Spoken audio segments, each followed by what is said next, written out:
সাথে আছি, আপনাদের আপত্তি আছে? যার আপত্তি নাই হাত তুলে দেখান। আপত্তি যার নাই হাত তুলে। বুঝতে পারছেন না? আমার ভাইয়ের সাথে আমি থাকলে আপনার আপত্তি আছে? যার আপত্তি নাই সে হাত তুলবে। বুঝতে পারেন আপনারা? আচ্ছা, আমার সাথে কে কে আছে হাত তুলে?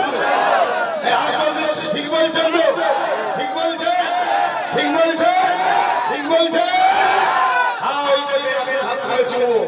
এই যে একটা তৈরি হচ্ছে, আগামী 2-10 বছরের মধ্যে কয়েক লক্ষ হবে। শুনছেন তো?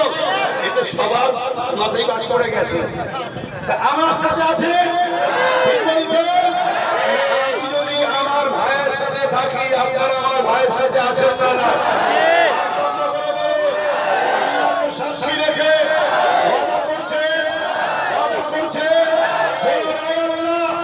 আমি সাক্ষী দিচ্ছি ভাইদের আব্বাস সিদ্দিকীর সাথে আছি, তার আদর করে নওশাদ সিদ্দিকীর সাথে থাকবো। কথা ক্লিয়ার? বাবা, অঙ্গীকার আমি করেছি। কথা বুঝে হচ্ছে ওয়াকাফকে মেটাতে চাই, ওয়াকাফের হয়ে আন্দোলন করলে কেস দেয়। শুনছেন? দ্বিতীয় নম্বর লোক ওয়াকাফকে বাঁচাবার জন্য জেল খেটেছে, ওয়াকাফকে বাঁচাবার জন্য আন্দোলন করেছে, ওয়াকাফের জন্য সুপ্রিম কোর্টে গিয়ে কেস করেছে, ওয়াকাফকে বাঁচাতে গিয়ে জেল খেটেছে। আপনি ইমানদার হিসেবে আমি আপনাকে জিজ্ঞেস করছি, কেন আমি ধর্মগুরু আমার ভালোবাসার বাপ ভাইদের জিজ্ঞেস করছি, আপনি 1 নম্বর লোকের সাথে যে ওয়াকাফের দুশমন তার সাথ দেবেন, না যে ওয়াকাফকে বাঁচাতে চাইছে তার সাথ দেবেন? 1 নম্বর না 2 নম্বর? কোনটা? আগুন দেখা, আগুন দেখা, আগুন দেখা। ইনশাআল্লাহ ভাঙরে এটাই হবে।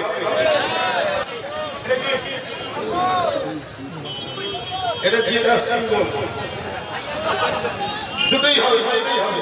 আপনার তাহলে তার নাম কি? যে ওয়াকাফের জন্য জেল খেটেছে, যে ওয়াকাফের জন্য সুপ্রিম কোর্টে কেস করেছে, তার নাম হলো নওশাদ সিদ্দিকী। তা আমি হুজুর, আমি তো কেস করতে পারিনি, আমি লড়তে পারিনি, আমি জেল খাটতে পারলাম না। কমসে কম সে যখন